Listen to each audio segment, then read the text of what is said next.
Hi guys, today we're going to talk about the ARS for the T4'20. The ARS has been updated for the T4'20 because of the new suspension arms.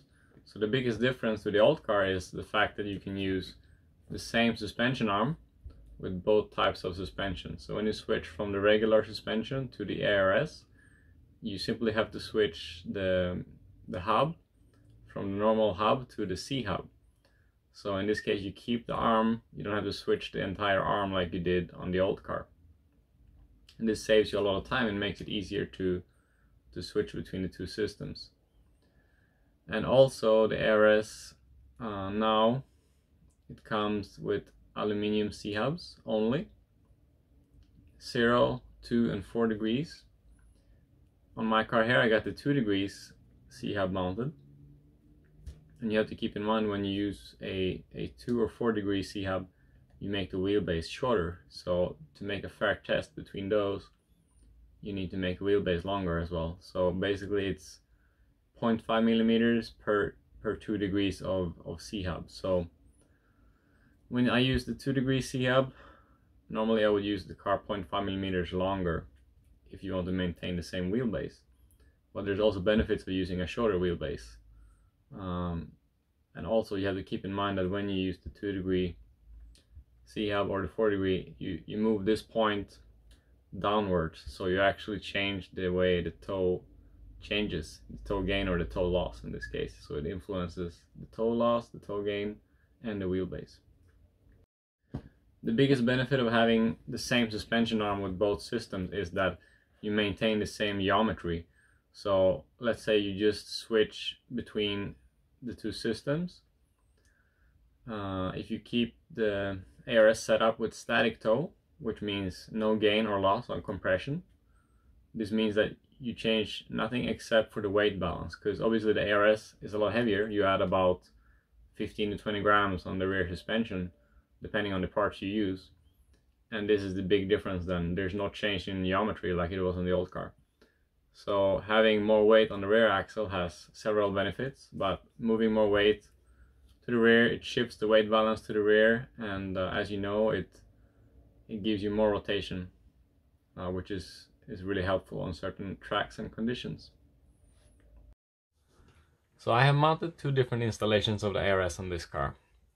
I've done this to demonstrate the two different possibilities of mounting the ARS, which is also new on the T4'20.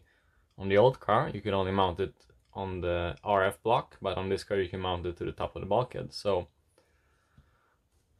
this is why I mounted it differently on left and right, which I will not show you. So on the left side,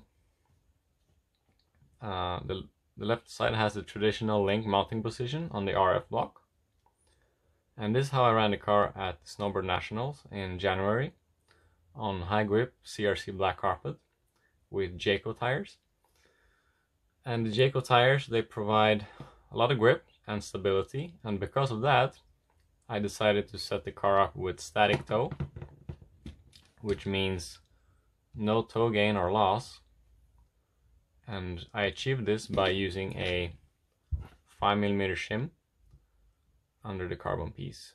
Keep in mind that a 4mm shim under the carbon piece equals none on the kit plastic steering block. So when you use the optional steering block, 4mm under the carbon piece equals none on the old standard steering block. However, at the US Indoor Champs in Cleveland last year in November, I ran the ARS system as well, and this was with a different tire, with a sweep tire. It was on the same type of carpet, on black CRC carpet, but the tire provided less grip, and for that reason I decided to use this mounting position here. So I mounted it on the bulkhead, which you're now able to do with the little hole that's in between these two screws.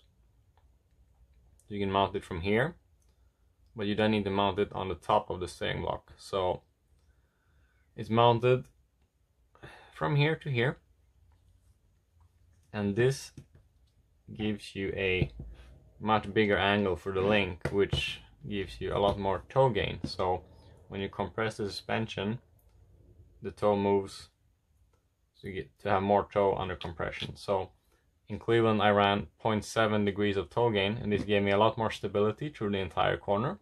It allowed me to drive the car more aggressively without having to lose the rear or having the fear of the car becoming loose. So having these two options gives you a very big adjustability that you can use toe gain, toe loss, even static toe, simply by flipping the link around and mounting it from here to here.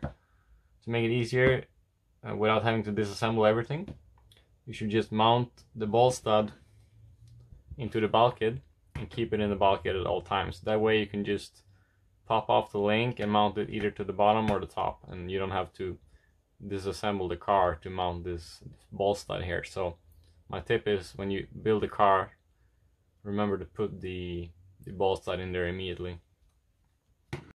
So to demonstrate the difference in detail between the two options of setting up the ARS, which I just explained, I'm going to show you how it works on the gauges. So in this case I have 2.5 degrees of static toe on each side, which you can see here is 2.5 degrees.